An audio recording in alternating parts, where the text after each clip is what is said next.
দর্শক, শ্যাডো সিলেটের পক্ষ থেকে স্বাগত জানাচ্ছি আমি আব্দুর রহমান হীরা, এবং এই মুহূর্তে অবস্থান করছি ছাতক উপজেলার গোবিন্দগঞ্জ সৈদেরগাঁও ব্রাহ্মণগাঁও গ্রামে। এবং ব্রাহ্মণগাঁও গ্রামে বটের কাল সংলগ্ন যে গ্রামটি, সেই গ্রামটি হচ্ছে ব্রাহ্মণগাঁও প্রায় অর্ধেকটি নদীগর্ভে ইতিমধ্যে বিলীন হয়ে গেছে, এবং অনেক বাড়িঘর এখনও হুমকির মুখে রয়েছে। যে বাড়িগুলি, সে বাড়িগুলি আপনাদেরকে আমরা দেখাচ্ছি। ভয়াবহ নদীর ভাঙ্গনে ইতিমধ্যে 20-25টি বাড়ি নদীগর্ভে বিলীন হয়ে গেছে, এবং যে বাড়িগুলি এখনও হুমকির মুখে রয়েছে সেগুলি আমরা আপনাদেরকে দেখাচ্ছি। এবং এই এলাকার যারা বসবাস করছেন, লোকজন যারা অসহায় অবস্থার মাঝে রয়েছেন, বাড়িঘর হারিয়ে, তাদের সাথেও আমরা কথা বলার চেষ্টা করব। আপনারা শ্যাডো সিলেটের সাথে থাকুন। আমরা প্রথমে আপনাদেরকে দেখাচ্ছি নদীর ভাঙ্গন, ভয়াবহ ভাঙ্গন। কোনো কিছুতেই যেন নদীর ভাঙ্গন ঠেকানো যাচ্ছে না। প্রতিদিনই কিছু অংশ ভেঙে ভেঙে নদীগর্ভে বিলীন হয়ে যাচ্ছে, এবং ইতিমধ্যে অনেকগুলি পরিবার খোলা আকাশের নিচে বসবাস করছেন। বসত বিটা হারিয়ে তারা অসহায়। এই এলাকার মানুষ বেশিরভাগই হতদরিদ্র মানুষ, যারা বাড়িঘর হারিয়ে ইতিমধ্যে খোলা আকাশের নিচে তারা বসবাস করছেন, এবং অনেকেই বিভিন্ন জায়গায় তারা ভাড়া বাসায় থাকছেন নিজের বাড়িঘর হারিয়ে। আমরা কথা বলবো এলাকার স্থানীয় বাসিন্দা যারা, আমরা তাদের সাথে কথা বলার চেষ্টা করব। আপনারা আমাদের সাথে থাকুন, শ্যাডো সিলেটের সাথে থাকুন। আমরা সবসময় জনকল্যাণমূলক প্রতিবেদন করে থাকি। আজকে আমরা সেই ধারাবাহিকতায় আরেকটি জনকল্যাণমূলক একটি প্রতিবেদন করছি নদী ভাঙ্গন নিয়ে, এবং আপনাদেরকে দেখাচ্ছি এই যে বটের খাল নদী, সেটি বটের খাল নাম, কিন্তু সেটি একটি নদী। সেই বটের খালের ভয়াবহ ভাঙ্গনে যেসব বাড়িঘর ক্ষতিগ্রস্ত হয়েছে সেটি আপনাদেরকে আমরা দেখাচ্ছি। এই দেখুন, ঝুলন্ত অবস্থায় একটি বাড়ি রয়েছে। যে কোনো সময় সে বাড়িটি ভেঙে যেতে পারে, এবং অর্ধেকটাই নদীগর্ভে ইতিমধ্যে বিলীন হয়ে গেছে। যে অর্ধেকটি রয়েছে এখনও, সেখানে মানুষ বসবাস করছেন। তাদের এছাড়া কোনো উপায় নেই।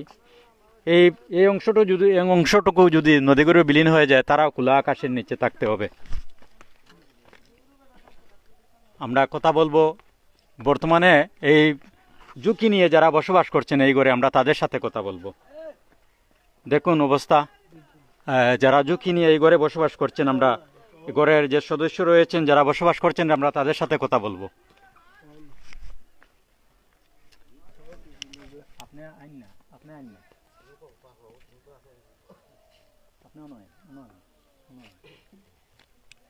দর্শক, স্ক্রিনে যে ঘরটি দেখছেন, এবং সেই ঘরে যারা বসবাস করছেন, আমরা তাদের সাথে কথা বলবো, তাদের কথা শুনবো। আজকে খুব ভয়াবহ অবস্থা ভাঙ্গনের, আমরা তার কথা শুনবো। আপনি কিভাবে এই ঘরে বসবাস করছেন এত ঝুঁকি নিয়ে? আমি ঝুঁকি নিয়েই আছি আজ প্রায় অনেক দিন থেকে, 18 সাল থেকে। আমার এই মতো অবস্থার মধ্যে পানি উন্নয়ন বোর্ড থেকে প্রায় আমি 1500 বস্তা মতো আমার এদিকে দেওয়া হয়েছিল। কি দেওয়া হয়েছিল? এই যে মাটির বস্তাগুলা, ওই যে সামনেই আছে মাটির বস্তাগুলা, এই পর্যন্তই আমি পাইছি। শুধু আমি না, আমার এলাকাবাসীরও এই মতো অবস্থায় আছে। হ্যাঁ, খুব ভয়াবহ আছে। আমি তো আর জলে বাইসেই আছি, 10-12 জন মানুষ আছে ফ্যামিলিতে।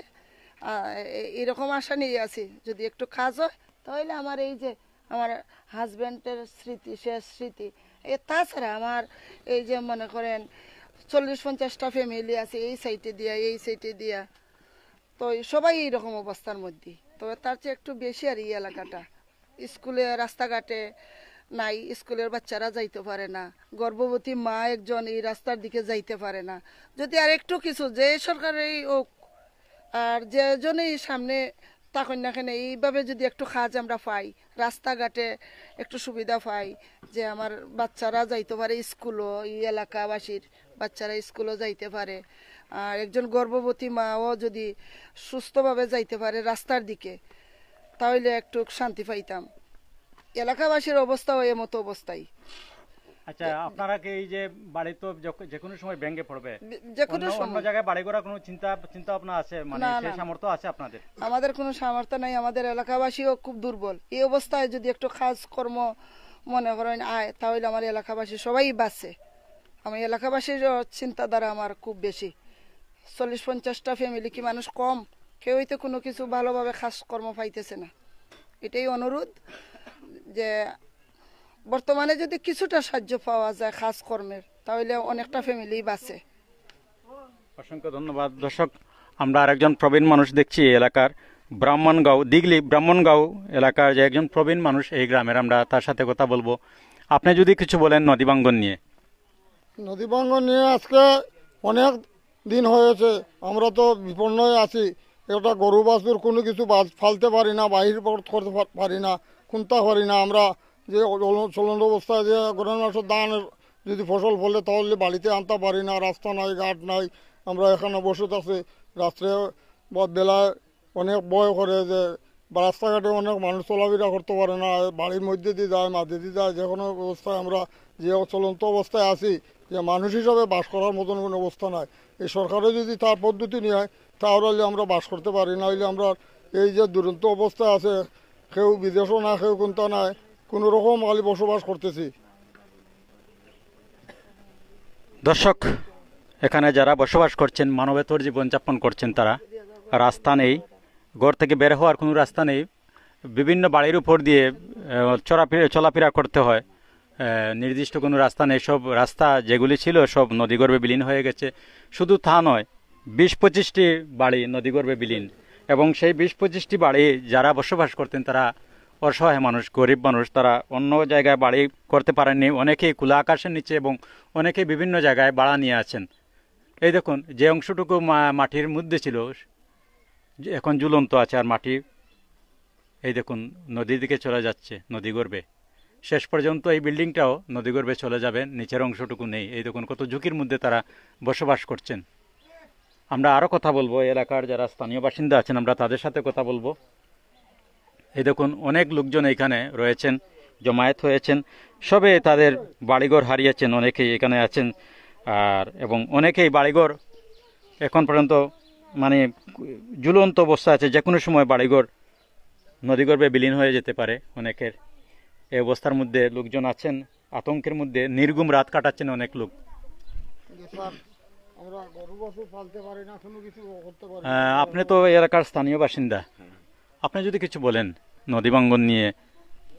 আমরা তো বারবারই মানে এই নদী ভাঙ্গন নিয়ে অনেক সাংবাদিক এখানে এসছে, আমাদের সংসদ সদস্য এসেছে, পানি উন্নয়ন বোর্ডের মনোরকা এই ইঞ্জিনিয়ার সহ এখানে সাংবাদিক নিয়ে ছবি উঠাইয়া নিয়ে গেছিল যে আমাদের এখানে ব্লক লাগবে। আমরাও আশাবাদী আসলাম যে ব্লকটা হইলে হয়তো এই এলাকার যে অন্তত 30-40টা ফ্যামিলি আমরা হয়তো নিরাপদে বাস করতে পারবো। কিন্তু আমরা এই শুধু আশার বাণী নিয়েই আছি। আজ পর্যন্ত আমাদেরকে এই ব্লকের কথা বলে এখনো পর্যন্ত কোনো ব্লক হয় নাই। কিন্তু প্রতি বছরই আমাদের এখানে এই বন্যায় আমাদেরকে কিন্তু ওই প্রতি বছর টুকটাক হয়ে ক্ষতি হইতেছে। আমরা খুব ভয়ের মধ্যেই মনে থাকি আসলে, বন্যা আসলে। কিন্তু আমাদের দাবি এই এলাকার সবাইরই যে এখানে যদি ব্লক লাগাইয়া আমাদের অন্তত 30-40টা ফ্যামিলিকে নদী ভাঙ্গন রুট থেকে রক্ষা করা হয়, তাহলে আমরা এই বিপদ থেকে হয়তো বাঁচতে পারি। কতটা ফ্যামিলি আছে এই গ্রামে? গ্রামে আছে প্রায় অন্তত প্রায় 700-800 ফ্যামিলি, কিন্তু 700-800 ফ্যামিলির মধ্যে প্রায় 40-50টা ফ্যামিলি নদী ভাঙ্গনের একেবারে ইয়ের মধ্যে আছে।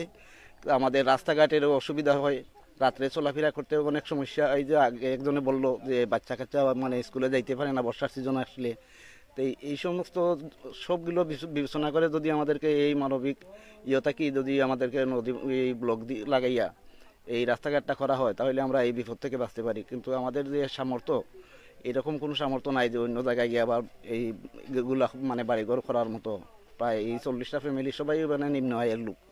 তাই আমরা খুব আশাবাদী থাকবো যদি অন্তত আমাদেরকে এই ব্লক লাগাইয়া এই ইয়েটা নদী ভাঙ্গন থেকে রক্ষা করা হয়, তাহলে আমরা উপকৃত হব।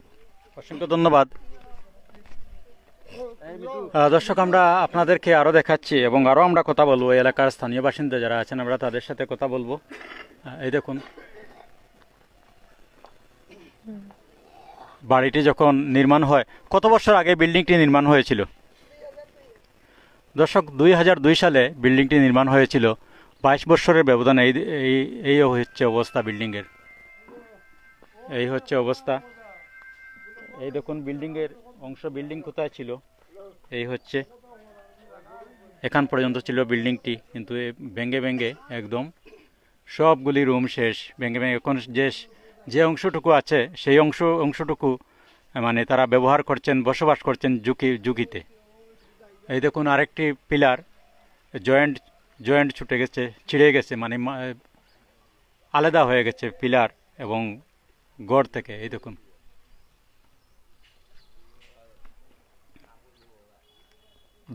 হতদরিদ্র মানুষের বসবাস এই গ্রামে খুব বেশি, এবং যে বাড়িঘরগুলি নদীগর্ভে বিলীন হয়ে গেছে ইতিমধ্যে, সেই মানুষগুলি দরিদ্র মানুষ, যারা অন্য জায়গায় বাড়িঘর করতে পারেননি এখন পর্যন্ত। খোলা আকাশের নিচে অনেকে বসবাস করছেন।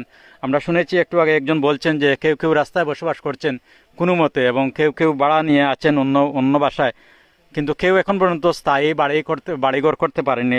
যারা বাড়িঘর হারিয়েছেন এখানে থেকে, সেই বটের খালের নদীগর্ভে যে বাড়িগুলি বিলীন হয়েছে, যারা বাড়িঘর হারিয়েছেন তারা এখন পর্যন্ত কেউ বাড়িঘর করতে পারেননি। এবং এখন যে বাড়িঘর হুমকির মুখে রয়েছে, যারা এই হুমকিতে রয়েছেন, তারাও মানে অন্যত্র বাড়িঘর করার মতো সেই সামর্থ্য তাদের নেই।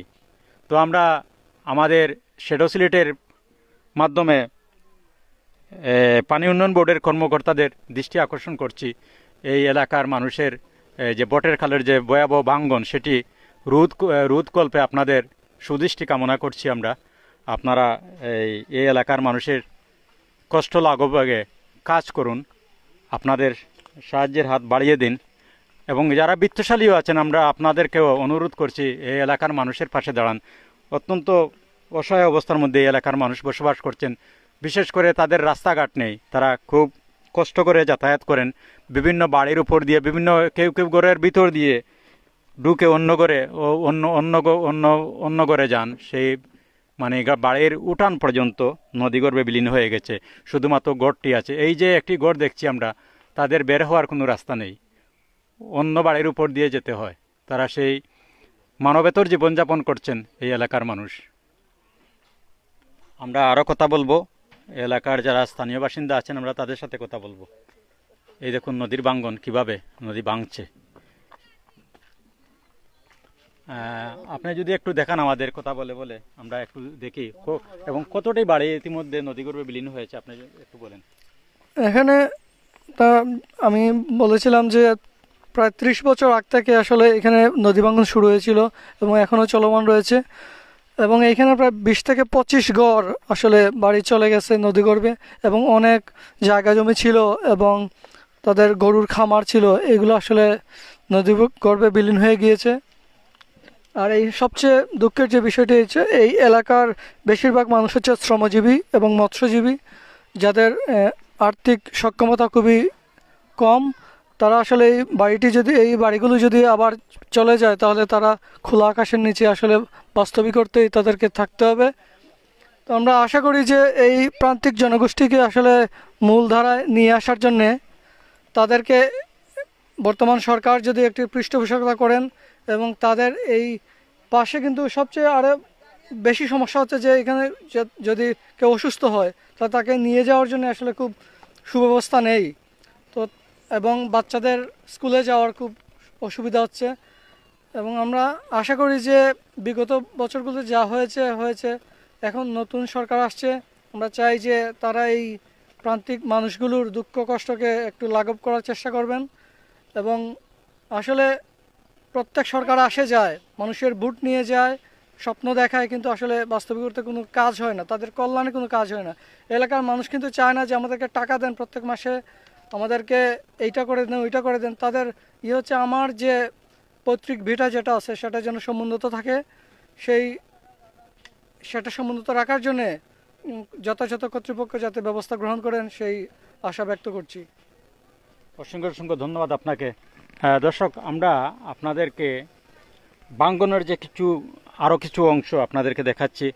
আপনারা অনুমান করতে পারবেন যে এলাকার মানুষ কত কষ্টে বসবাস করছেন তারা এখানে, এবং মানবেতর জীবনযাপন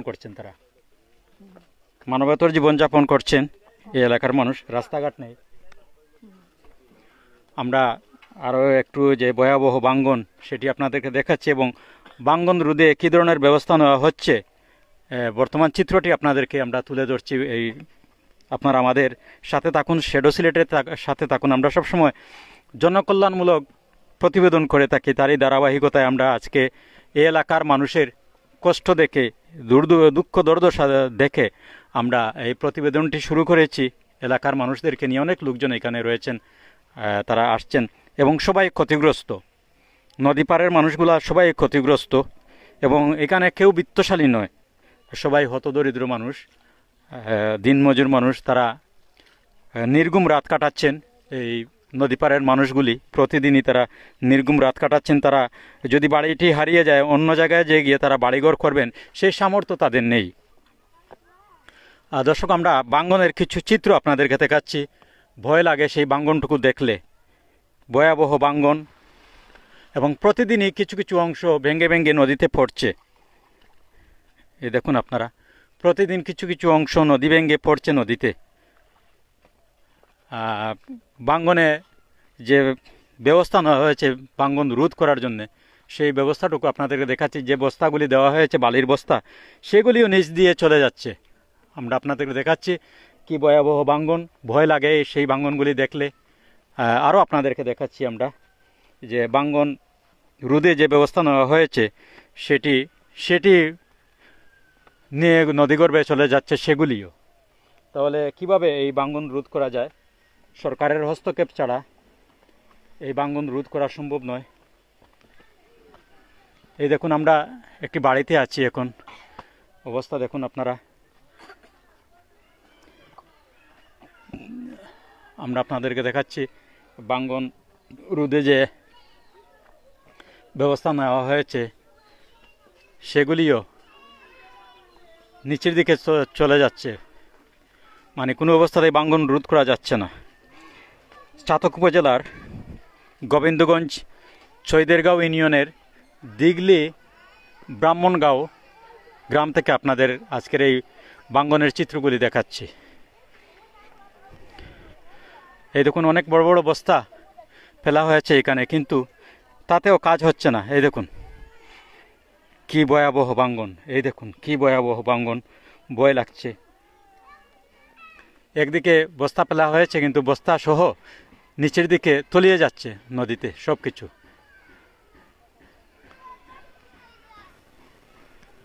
এবং এই এলাকার মানুষ হতদরিদ্র, শতকরা 90% মানুষ হতদরিদ্র। এই দেখুন এলাকার চিত্র, রাস্তাঘাট কিচ্ছু নেই।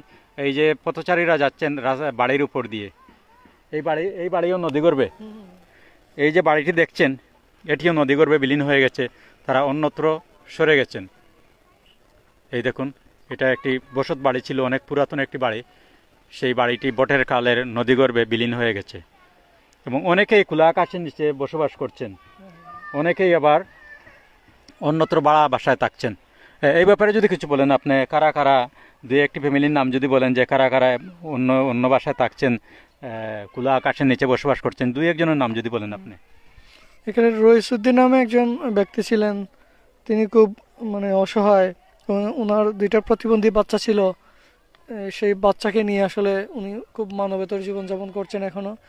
আর সবচেয়ে দৃষ্টিকটু যে জিনিসটা এটা হচ্ছে যে এই অঞ্চলের মানুষ আসলে নিম্ন আয়ের মানুষ এবং শ্রমজীবী এবং মৎস্যজীবী। তাদের আসলে আয় ইনকামের এমন বেশি কিছু সামর্থ্য নেই এবং তারা যদি এই বাড়িঘরগুলো ভেঙে যাওয়ার ফলে তারা আসলেই নিতান্ত খুব বাজে অবস্থায় আছে। তো সেই মানুষগুলো, এই যে আপনি ক্যামেরাটা এইদিকে নিলে দেখতে পারবেন যে এই যে মানুষগুলো, এই উনাদের আসলে বাড়িঘর 1 মাস থাকবে ওনারা নাকি 3 মাস থাকবে এর কোনো আসলে নিশ্চয়তা নেই। তো সবাই একটু আসলে আতঙ্কের মধ্যে রয়েছে, কারণ তাদের পাশের যে বাড়ি ছিল ওই বাড়িগুলো আসলে নদীগর্ভে বিলীন হয়ে গিয়েছে। সেই কারণে আসলে তারাও একটা অনিশ্চয়তার মধ্যে আছে। এবং এই আমাদের সুজা যে দেখা যাচ্ছে, এখানে একটি প্রাথমিক বিদ্যালয় রয়েছে যেখানে কোমলমতি শিক্ষার্থীরা যাওয়া আসা করে এই রাস্তা দিয়ে। যখন বন্যা বা পানি বেশি হয়ে যায় তখন আসলে তাদের যাওয়া, স্কুল বন্ধ হয়ে যায়, এরকম একটা বিষয়।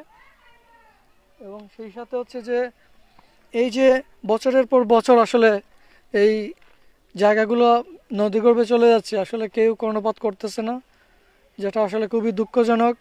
এবং এইখানে প্রায় লক্ষাধিক মানুষের আসলে যাওয়া আসা বা বসত বাড়ির যে একটা ব্যবস্থা রয়েছে সেটা আসলে হুমকির মুখে পড়েছে। এই সামনে আছে আমাদের বেরাজপুর, তারপর নুরুল্লাহপুর, তাজপুর এই অঞ্চলের মানুষগুলো আসলে এই রাস্তা দিয়েই আসলে গোবিন্দগঞ্জ বাজারে যাওয়া আসা করতো। তো সেটা এখন তারা করতে পারছে, সেটা অনেক দূর ঘুরে আসলে যাইতে হয় তাদেরকে, যেটা তাদের জন্য অনেক ব্যয় সাপেক্ষ এবং কষ্টসাধ্য। তো আমরা চাই যে বর্তমান সরকার এটি একটি দ্রুত হস্তক্ষেপ করবেন, যাতে এই লক্ষ মানুষের আসলে হতদরিদ্র মানুষগুলোর একটি আসলে ব্যবস্থা হয়, যাতে তাদের শেষ আশ্রয়স্থলটা আসলে নদীগর্ভে বিলীন না হয়ে যায়, সেটা আসলে সবার প্রত্যাশা। ধন্যবাদ সবাইকে। দর্শক, আমরা লাইভটি শেষ করব। আবারও আমরা অনুরোধ করছি শ্যাডো সিলেটের পক্ষ থেকে, যেসব বাড়ি হারিয়ে গেছে সেগুলি তো কিছু করার নেই, এবং যেসব বাড়ি এখনও মানে ঝুলন্ত অবস্থা আছে, নদী ভাঙ্গন রোধে আপনারা যদি ব্যবস্থা নেন তাহলে সেসব বাড়িগুলি টিকবে এবং এই এলাকার মানুষ আর খোলা আকাশের নিচে বসতে হবে না। তো আমরা সে আশা প্রত্যাশা রেখে আমরা লাইভটি শেষ করছি। সবাই ভালো থাকুন, সুস্থ থাকুন, নিরাপদে থাকুন। আল্লাহ হাফেজ।